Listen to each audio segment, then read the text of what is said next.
Design is so much more than the aesthetic. Design is fundamentally more. It is usability, it is accessibility, and it is information architecture. At its core, the goal of any design project is to communicate.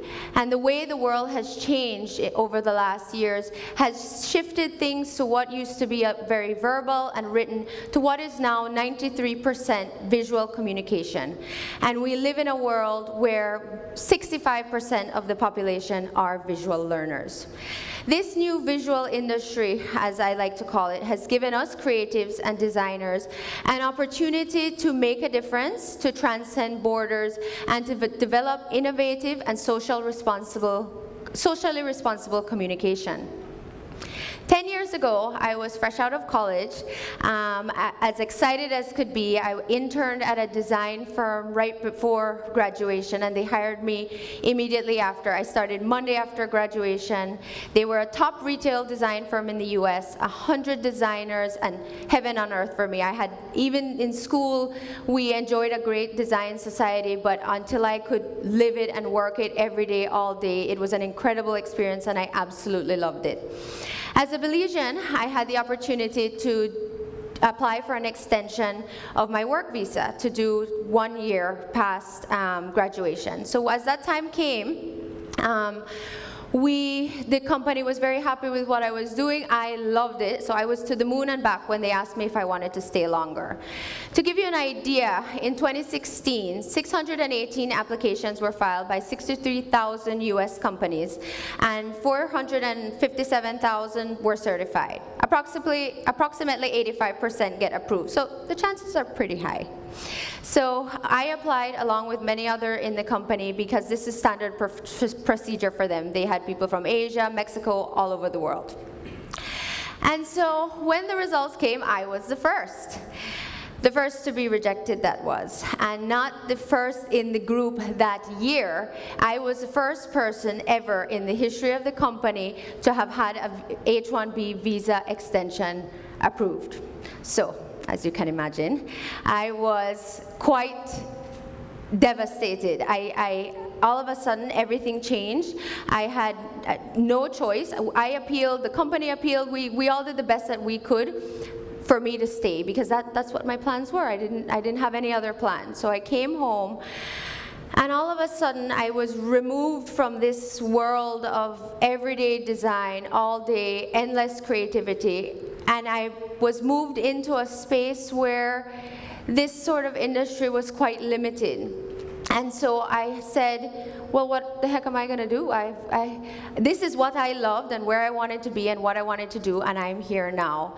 And so I started one day at a time to translate the life that I loved there and to design a life that I love here with exactly what I'm passionate about. So fast forward to today, a decade of design. I have been a creative director at 3 of our companies over the last 10 years. And while at the time that I left, I thought it was the worst thing in the world, it was actually just the beginning, and so the adventure began. So one of the things is, design is often discredited as something that's pretty, or even if you look around the stage, I think you walk in and you're wowed because it looks beautiful. But there's so much more that goes into design. It's a problem-solving process every step of the way. And I could probably say that 90% of the clients that come to my office or people that I speak with, the first thing they say is, think outside the box. And really, I think if I hear that one more time, I'm going to scream my head off, because what does it even mean, you know? I mean, in reality, it's problem solving, and it's more like, this is the box, tell me what we can do with it. How can we make it better? How can we work with it? Even this room, you know, an architect designed this place based on the needs of the client. They had to solve every problem based on budget, based on space, based on availability, and so we always see the end product, and it is beautiful and it is great, but really on the back end there's a huge problem solving that goes on in the background. And good design matters. It matters a lot. It's extremely important. It can make or break a campaign or a product. It can build a business, and image is important. Image is extremely important to building a strong brand. You look at things as simple as your phones and the technology that is running it so seamlessly, and you realize that design is not just looks. Again, it goes back, design is functionality.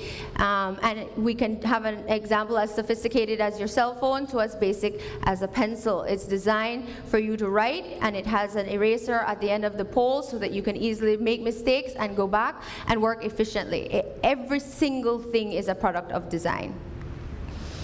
And we are creative beings by nature, although we may not all think that we are just because we can't draw or we can't make shapes or build things. But I think that we all have a creative side to us, and we have to find a way to use that to impact and to influence. Agriculture and tourism are the front-running industries in our society. The influence of media in both of these societies, particularly in tourism, plays an extremely important role because most travelers make a decision before they ever arrive here. So what they see in the media, what they see in advertising is how they make decisions. I have been incredibly lucky to work on many design projects that influence these industries. So in 2015, my firm was selected to design the new Destination Belize, redesigned and reinvented a new traditional take on marketing and publishing to have a crossover between print and design, and print and digital. And that was because now we have we cannot do only print, we must do both. And so it goes way beyond what you see on the cover. In fact, it really takes a small army to put together a project like this. I think it may have taken 15 people full-time, 32, maybe even up to 40 part-time, subcontracted on this project. And it was really important to me because with so much diversity and creativity, it allows me to weave in some of my other passions. And supporting women in the workplace and supporting equality in this world is something that is very dear to my heart. And with all the women in Destination Belize, my team was largely only female, 75% or more. And so it gave me the opportunity to showcase them and their great work that they did on this project. So under the theme, Intelligence Will Never Stop Being Beautiful, we were able to share the faces of all the wonderful women who worked on this project. The future is female, success is sexy, we do friendship, we do teamwork, we do respect. The other part of my job that I love very much is that creativity is diversity. I could be from one photo studio, dressed up, high heels, the whole works, to getting the next morning in a truck, putting on my Timberlands and trucking through a farm to do what I have to do. The industry is the heart and soul of southern Belize. Just to give you some background, there's one person employed for every 2 acres of farming in the banana belt. They employ about 3,500 workers, and by extension, 1,500 men, women, and children, all who depend on a single wage earner for their means of living. In 2015, we were engaged by the government of Belize, along with a European firm, through a European Union funded project to create a visibility and branding campaign for the banana industry of Belize. And so that industry, built 35 years ago, was built on preferential trade access to the European countries. In 2017, preferential access for ACP countries, which included Belize, was lifted. And so what that meant was that Belize faced serious competition when it came to its products because it had to compete on a much better price point from its Latin neighbors. And so it was an extremely rewarding project for us because we were able to immerse ourselves into this society. The only way I know how to design for my clients and work for my clients is to get to know them.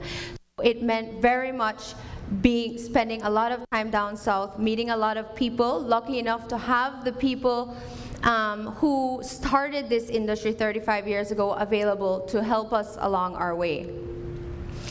So we start with a logo, and although the term logo is emblematic of so many of the most recognized commercial symbols, I really hate that term. I hate to hear logo. I think it's so misused, and people throw something together and call it a logo, and it is the furthest thing from that. Logo takes a lot of thought. So I prefer words like identity, I prefer words like branding, and a logo is the silent ambassador for your brand, and its design should reflect that.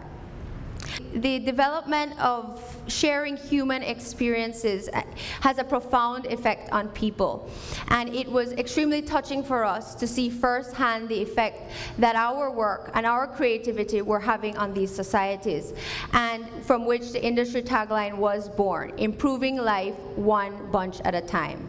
I am incredibly humbled and honored to have been the translator and the messenger of the collective growers to render a symbol that would represent the great society and the hard work that they do. And for one to understand how the sale of one single banana influences and changes a community. It is extremely important to them.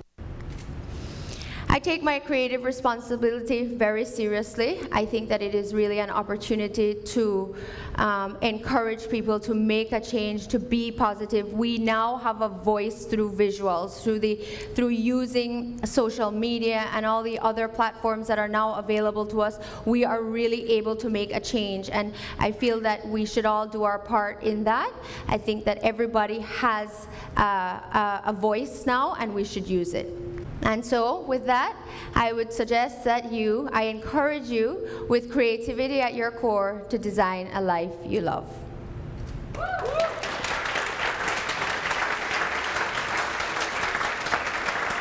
Thank you.